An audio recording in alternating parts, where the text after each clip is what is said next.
반갑습니다. 중등부 친구들. 3월 10일 수요일 데일리 큐티 시간에 나오신 여러분들을 주님의 이름으로 환영하고 축복하고 사랑합니다. 여러분, 한 학기 시작하는 거 어때요? 줌으로 또 오프라인으로 학교 가고 있을 텐데 여러분에게 좋은 친구들이 생기고 마음 맞는 그런 이쁜 사람들 만났으면 좋겠어요. 또 여러분이 누군가에게 그런 선한 사람이 되기를 축복하고요. 우리 같이 기도하고 오늘 큐티 시작했으면 좋겠습니다. 전도사님이 기도할게요. 사랑의 하나님 아버지, 감사합니다. 오늘도 하나님 말씀 앞에 우리가 나와왔고 하나님 말씀을 듣고 묵상해 보려고 합니다. 하나님, 우리가 하나님 말씀 들여다볼 때 하나님의 말씀이 우리 삶을 들여다보며 우리 삶 안으로 다 들어오는 것을 우리가 느끼고 경험하고 체험하고 인정할 수 있게 해주세요. 예수님 이름으로 기도합니다. 아멘. 오늘 본문 시편 60편 1절로 12절 말씀이에요. 기도의 깃발이라는 제목을 가지고 있는데 함께 쓱 봤으면 좋겠어요. 오 하나님, 주는 우리를 버리시고 흩어지게 하셨습니다. 주는 우리에게 분노를 퍼부었습니다. 그러나 이제 우리에게 다시 마음을 돌리소서. 주께서 땅을 흔들고 갈라지게 하셨습니다. 땅이 흔들리고 있으니 그 틈을 메워주소서. 주께서 주의 백성들에게 고통의 시간을 주셨습니다. 주께서 우리를 술 취한 사람처럼 비틀거리게 하셨습니다. 그러나 주를 두려워하는 사람을 위해 깃발을 높이 올리셨습니다. 깃발은 적군의 화살에 아랑곳하지 않고 펄럭입니다. 셀라. 주의 오른손으로 우리를 건져주시고 도와주소서. 주께서 사랑하시는 백성들이 구출될 것입니다. 하나님께서 자신의 성전에서 말씀하셨습니다. 내가 승리하면 세겜 땅을 나누고 숫곳 골짜기를 재어볼 것이다. 길르앗과 므낫세가 다 나의 것이다. 에브라임이 내가 쓰는 투구며 유다는 나의 지휘봉이다. 모압은 나의 목욕통이고 에돔 땅 위에 내가 신발을 던질 것이며 블레셋에 대해 내가 큰 소리로 승리를 외친다. 누가 나를 굳건한 성벽이 있는 성으로 데려가겠습니까? 누가 나를 에돔으로 인도할 것입니까? 하나님이여, 우리를 버리신 주가 아니십니까? 더 이상 우리 군대와 함께 나아가지 않는 주가 아니십니까? 우리가 적과 싸울 때 도와주소서. 사람의 도움은 아무 소용없습니다. 하나님의 도우심으로 우리가 이길 수 있습니다. 하나님께서 우리의 원수들을 짓밟을 것입니다. 아멘. 지난주에 이어서 좀 헤비한 본문이에요. 다크한 본문이기도 하고요. 찡찡거리기도 하지요. 우리 각자의 눈과 마음과 귀로 본문 한번 쓱 다시 읽고 큐티 나눠봤으면 좋겠습니다. 시작! 여러분, 어느 부분에 좀 마음이 와닿았을까요? 좀 감동이 있고 기억이 되고 기억할 만하고 좀 이런 본문이 어디였을지 좀 궁금하네요. 전도사님 좀 분명하게 오늘 나누고 싶은 게 있어요. 그래서 그거를 나눠볼까 하는데 우리 같이 잘 나눠봤으면 좋겠어요. 먼저 오늘 시편 60편에 이 어떤 배경? 이런 거를 좀 나눠보면 좋겠다 싶어요. 뭐냐면은 전투를 하고 있어서, 전쟁을 하고 있어서 다윗 왕이 있거든요. 다윗 왕이 이스라엘을 데리고 방방곡곡 돌아다니면서 이제 전투를 하고 있었어요. 뭔가 지역을 늘리는 그런 목적이 있었겠다 싶어요.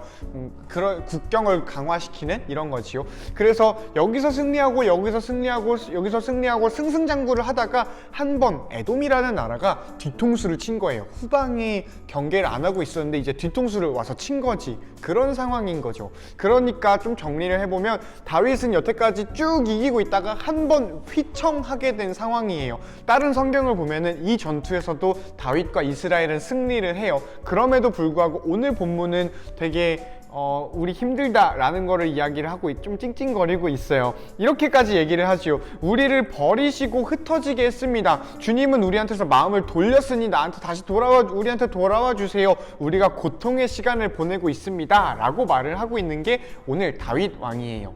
그런 상황 속에 있는, 그러니까 위기의 상황 속에 곧 전투하고 있는 그런 전쟁의 상황 속에 있는 시편 기자, 이 시편을 쓴 사람은 시편 기자라고 할게요. 시편 기자가 이제 고백하는 기도가 이 기도였던 거지요. 그리고 전도사님이 나누고 싶은 부분은 이 부분이에요.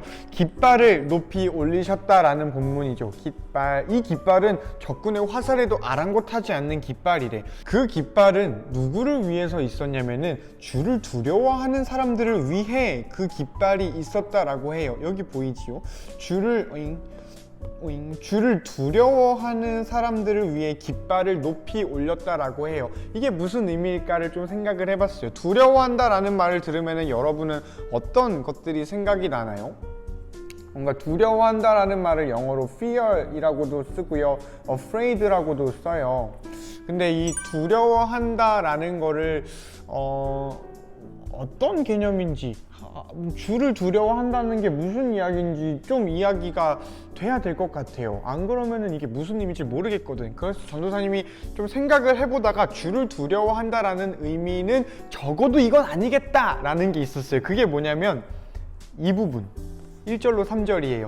주를 두려워한다라는 거는 이런 것 때문에 두려워하는 건 아니겠다 싶은 거지요. 이런 게 어떤 거냐면 주께서 우리를 흩어버렸어요. 주님이 우리를 떠났어요. 주님이 우리를 고통 속에 던지셨어요. 라고 생각하는 거예요.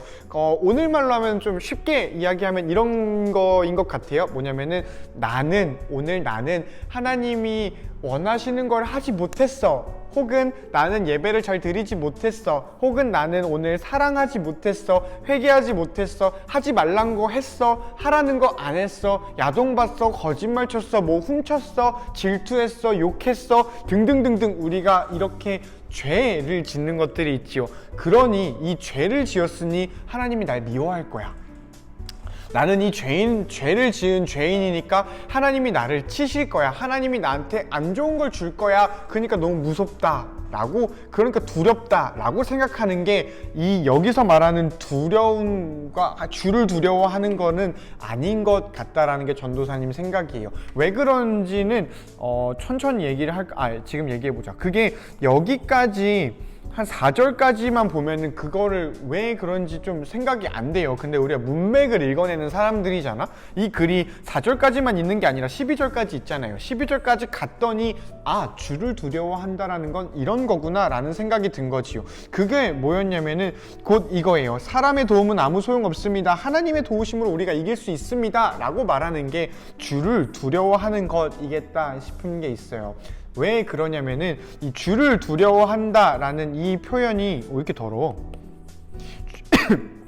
주를 두려워하는 사람이라는 표현을 개역개정과 새번역 성경에선 주를 경외하는 자라고 얘기를 해요. 주를 경외하는 자, 경외랑 두려움, 이거는 비슷한 말인데, 결이 같은 말인데 좀 구분을 해야 될 필요가 있겠다 싶어요. 그리고 그 첫 번째 구분이 뭐냐면은 하나님은 내가 죄인이니까 나한테 안 좋은 걸 줄 거야, 나에게 고난을 줄 거야, 그러니까 무섭다 라고 생각하는 게 경외가 아니겠다 싶은 거지요. 그러면 경외는 뭘까? 라고 했을 때 곧 하나님을 두려워하는 것, 주를 두려워하는 건 뭔가? 라는 걸 생각했을 때 이 부분이 전도사님 생각했을 때 경외겠다라는 생각이 있어요. 사람의 도움은 아무 소용이 없고 하나님의 도우심으로 우리가 이길 수 있습니다 라고 고백하는 것. 다른 말로 한번 바꿔볼게요. 우리가 하나님이 도와주셔야만 이길 수 있습니다 라고 얘기를 하는 거는 하나님이 도우시지 않으시면 우린 이길 수가 없습니다 라고 고백하는 거겠지요. 그러니 이 말을 좀 다듬어 보면 이렇게 할 수 있을 것 같아. 나는 하나님이 도우시면 할 수 있는데 하나님이 돕지 않으시면 해낼 수 없는 인간입니다. 나는 그런 인간이고 하나님은 이 세상을 다스리시는 신입니다 라는 걸 인정하는 것, 그게 경외하는 거겠다 싶어요. 그러니 나의 죄됨을 인정하고 하나님의 다스리심을 인정하는 것. 하나님은 이 세상을 창조하시고 다스리시는 하나님이신데 그 하나님이 나를 다스리신다라는 걸 인정하고 거기에 따라서 예배하는 게, 그게 경배겠다 싶어요. 경외겠다 싶어요. 다른 말로 하면은 좀 그 엄청난 하나님한테 보잘것없는 내가 위압되는 거?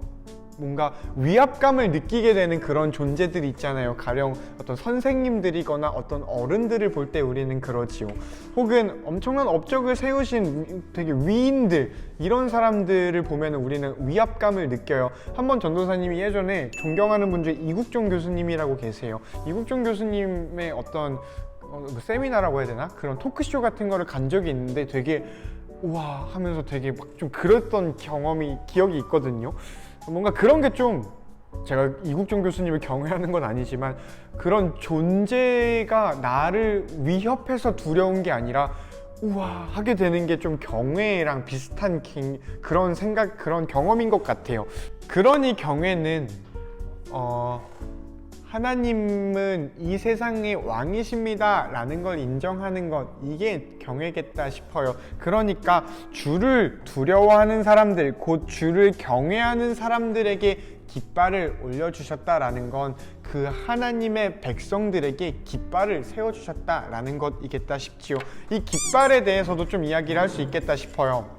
정확하게 기억은 안 나는데 아마 출애굽기 17장쯤일 거예요. 17장에 어떤 이야기가 나오냐면은 이제 출애굽한 이스라엘 민족이 있어요. 출애굽기니까 이스라엘 민족은 이제 모세라는 사람이 이끌고 있었죠. 그리고 그 같이 이끄는 리더십 중에 아론이랑 훌이라는 사람이 있었어요. 이 세 사람이 리딩을 하고 있었던 이스라엘 민족이 있었는데 얘네가 아말렉이라는 민족이랑 싸우게 된 거야. 곧 전투가 일어난 거죠. 그래서 이 여호수아라는 용사를 선봉장에 세우고 이제 싸움을 시작을 하게 돼요. 이때 모세와 아론과 홀은 산으로 올라가요. 산으로 올라가서 기도하기 시작하지요. 모세가 가운데 서서 두 팔을 들고 기도를 하는데 이 팔이 내려가면 이스라엘이 지고 팔이 올라가면 이스라엘이 이기는 거야. 그래서 이제 두 옆에 있던 아론과 홀이 딱 눈치를 깠죠. 아, 저거 떨어지면 안 되겠다 해가지고 이 두 사람이 양쪽에서 팔을 들어주는 장면이 나와요. 그래서 모세는 끝까지 너무너무 힘들었지만, 물론 아래서 직접적으로 전투를 하고 있는 여호수아와 이스라엘 민족들도 힘들었지만